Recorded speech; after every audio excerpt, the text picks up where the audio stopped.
Hello बच्चों, तो आज के लेक्चर में हम हिंदी सब्जेक्ट में हमारा 9वां चैप्टर जिसका नाम है बाल गीत। तो यहाँ पर हमें 2 बाल गीत दिए गए हैं, तो इस दोनों बाल गीतों को हमें देखना है, ओके, और समझना भी है। तो चलिए सब अपनी बुक ओपन कीजिए और यह पेज 27 पर आपको बाल गीत दिया गया है। तो चलिए शुरू करते हैं बाल गीत। सबसे पहले यह चित्र देखिए, यह क्या है? यह घोड़ा है। अभी हमने प्राणियों के नाम सब अच्छी तरह से याद कर लिए ना, तो हमें पता ही होगा यह क्या है। यह है घोड़ा। तो यहाँ पर हमें घोड़े का जो बाल गीत है वह पढ़ना है। अगर कहीं में घोड़ा होता, वह भी लंबा चौड़ा होता, तुम्हें पीठ पर बिठा करके बहुत तेज में दौड़ा होता, पलक झपकते ही ले जाता दूर पहाड़ों की वादी में, बातें करता हुआ हवा से बियाबान में आबादी में। तो यह सुंदर सा जो काव्य है वह लिखा है सर्वेश्वर दयाल सक्सेना।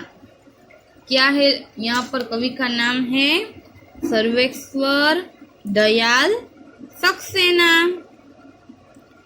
चलिए, यहाँ पर हमें घोड़े की बात कही गई है कि अगर मैं, यानी यहाँ पर ऐसा सोचा गया है कि अगर मैं घोड़ा होता तो मैं क्या करता? मैं लंबा चौड़ा होता, और तुम्हें, यानी कि हम दूसरों को हमारी पीठ पर बिठाते और तेजी से हवा में, जैसे पक्षी दौड़ते वैसे हम जमीन पर दौड़ने लगते। पलक झपकते ही, यानी इसी तरह से पलक झपकते ही घोड़ा हमें कहाँ ले जाएगा? दूर पहाड़ों की वादियों में, और हवा से बातें करेगा और जंगल में हमें सैर भी करवाएगा। ओके, तो चलिए अब हम दूसरा जो बाल गीत है वह हम शुरू करते हैं, जिसका नाम है कुछ बादल। यह किसका चित्र है? यह है बादल का चित्र।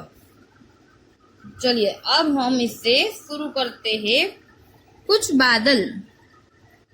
बादल देखे मैंने आकाश के आंगन में, एक बादल खिला फूल सा, एक हंसता 2 दांत दिखा, और एक दिखा गुस्से में आकाश के आंगन में। एक बादल मुझसे बात करता, एक चिढ़ाता जीभ दिखाता, एक सोया था गहरी नींद में आकाश के आंगन में। एक बादल बना लड्डू सा, एक बिखर गया झाड़ू सा, और एक लटका थैले में आकाश के आंगन में। तो यहाँ पर अलग अलग बादलों की बात की गई है। आकाश के आंगन में, यानी आकाश में बहुत सारे बादल हैं, सभी के अलग अलग रंग रूप है। रंग तो सबका एक ही है, लेकिन रूप यानी आकार सबका अलग अलग है। तो यहाँ पर कहा गया है कि एक बादल फूल के जैसे खिला है, तो एक है वह अपने दांत दिखाकर जैसे हंस रहा हो ऐसा लग रहा है। तो कहीं पर एक है वह बहुत गुस्से में है। फिर एक बादल मुझसे, ऐसा लगता है कि मुझसे वह बातें कर रहा हो। तो एक चिढ़ाता जीभ दिखाता, तो एक बादल है वह चिढ़ाता हुआ अपनी जीभ दिखा रहा है। एक सोया था गहरी नींद में, तो एक बादल तो अपनी नींद में सोया हुआ था। एक बादल जैसे ऐसा लग रहा हो कि लड्डू हो। फिर एक बिखर गया झाड़ू सा, बिखर गया यानी इधर उधर हो गया है झाड़ू के जैसे, और एक लटका थैले में, और यह सब कहाँ है? आंगन के, आकाश के आंगन में। चलिए अब सबको पेज टर्न करना है। आज के लेक्चर में हमने घोड़ा और कुछ बादल की जो बालगी थे वह कर लिए हैं। अब हमें देखना है चूहे घर से निकले। तो यह क्या है? यह चूहे हैं। कितने चूहे हैं? 1 2 3 4 और 5।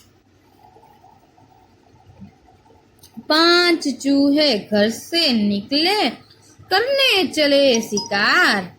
एक चूहा रह गया पीछे, बाकी रह गए 4।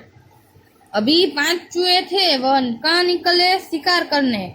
तो एक चूहा है वह पीछे ही छूट गया। तो अब कितने बचे? 4। देखिए यह रहे 1 2 3 और 4। 4 चूहे जोश में आकर लगे बधाने बीन। एक चूहे को आई खांसी, बाकी रह गए 3। यह देखिए यह क्या कर रहे हैं? बीन बजा रहे हैं। अब 4 चूहे हैं, वह बीन बजाते आगे चलते हैं। तो उसमें से एक चूहे को क्या आ जाती है? खांसी आ जाती है। तो वह भी रास्ते में ही रुक जाता है। अब आगे, अब कितने चूहे रहे? 3। 3 चूहे डर कर बोले, घर को भाग चलो। एक चूहे ने बात न मानी, बाकी रह गए 2। अब 3 में से जो 3 चूहे थे उसमें से एक ने कहा कि मुझे तो बहुत डर लग रहा है, अब हमें आगे नहीं जाना चाहिए और हम यहाँ से घर पर ही चले जाते हैं वापस। तो उसमें से एक ने बात नहीं मानी और बाकी सब चले गए। कहाँ पर? शिकार करने। देखिए अब कितने बचे? 2। तो यह रहे 1 और 2। 2 चूहे फिर मिलकर बैठे, दोनों ही थे नेक। एक चूहे को खा गई बिल्ली, बाकी रह गया 1।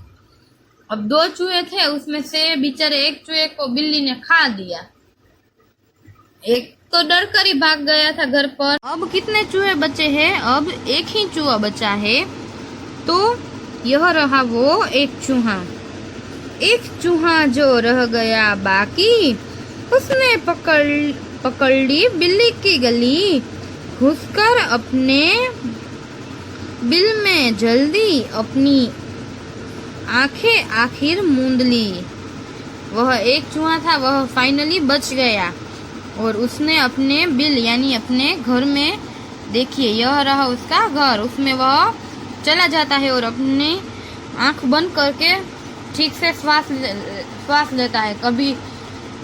कई बार हमारे साथ भी ऐसा होता है, हम डर जाते हैं या हम इतनी तेज दौड़ कर आते हैं तो हम भी थक जाते हैं। तो ऐसे चूहा थक जाता है और हंस की श्वास लेता है। यहाँ हमारा 9वां चैप्टर है वह पूरा होता है। नेक्स्ट लेक्चर में हमें बाल कहानी देखनी रहेगी। ओके, तब तक के लिए बाय।